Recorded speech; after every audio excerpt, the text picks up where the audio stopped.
नमस्ते दोस्तों, the divine girl में आपका स्वागत है। आज हम उस रहस्य से पर्दा उठाएंगे जो हर मनुष्य के मन में होता है। ये दुनिया कैसे बनी? जब सूरज, चांद, धरती और आकाश नहीं थे, तब क्या था? हमारे पुराणों में, विशेषकर श्रीमद् भागवत और विष्णु पुराण में इसका जो वर्णन मिलता है, वो आज की मॉडर्न साइंस को भी चौंका देता है। तो मेरे साथ इस दिव्य यात्रा पर चलें, अपनी आंखें बंद करें और महसूस करें उस समय को जब सिर्फ अनंत शून्यता थी। सृष्टि से पहले न दिन था, न रात, न सत था, न असत। चारों ओर सिर्फ एक अनंत अंधेरा था, जिसे कारण सलील कहा जाता है। इस अनंत सागर में भगवान विष्णु शेषनाग की शैया पर योग निद्रा में लीन थे। उनके शरीर से ही पूरे ब्रह्मांड का बीज निकलने वाला था। जब सृष्टि की रचना का समय आया, तब विष्णु जी की नाभि से एक दिव्य कमल प्रकट हुआ। उस कमल की पंखुड़ियों में से सृष्टि के रचयिता ब्रह्मा जी का जन्म हुआ। ब्रह्मा जी ने जब अपनी आंखें खोली तो उन्हें चारों ओर सिर्फ अंधेरा दिखा। उन्हें समझ नहीं आया कि वे कौन हैं और उनका लक्ष्य क्या है। तभी उन्हें दो शब्द सुनाई दिए, तप यानी तपस्या करो। ब्रह्मा जी ने हजारों वर्षों तक तपस्या की, जिसके बाद उन्हें सृष्टि बनाने का ज्ञान प्राप्त हुआ।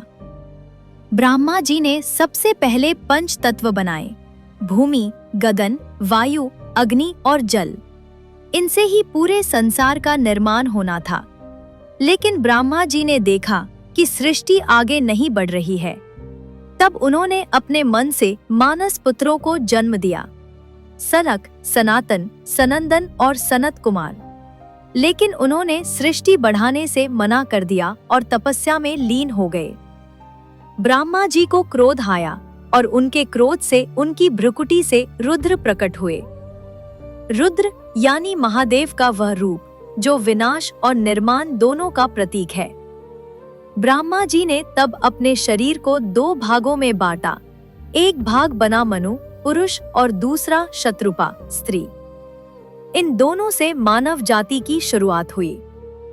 इसीलिए हमें मानव कहा जाता है, क्योंकि हम मनु की संतान हैं। सृष्टि के विस्तार के साथ ही शक्तियों का बंटवारा हुआ। एक तरफ थे देवता जो धर्म के प्रतीक थे, और दूसरी तरफ असुर। एक समय ऐसा आया जब देवता अपनी शक्ति खो बैठे। तब भगवान विष्णु ने उन्हें समुद्र मंथन की सलाह दी। यह कथा सिर्फ एक कहानी नहीं, जीवन का दर्शन है। मंदराचल पर्वत को मथानी बनाया गया और वासुकी नाग को रस्सी। एक तरफ देवताओं ने पकड़ा और दूसरी तरफ असुरों ने। सबसे पहले निकला हलाहल विष। यह विष इतना खतरनाक था कि पूरी सृष्टि जल सकती थी। तब महादेव ने आगे बढ़कर उसे पी लिया और अपने कंठ में रोक लिया, जिसके कारण वे नीलकंठ कहलाए।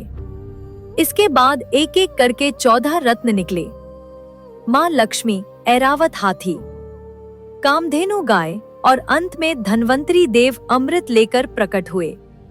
इस अमृत को पाने के लिए देवता और असुरों में भयंकर युद्ध हुआ, जिसमें अंत में धर्म की जीत हुई।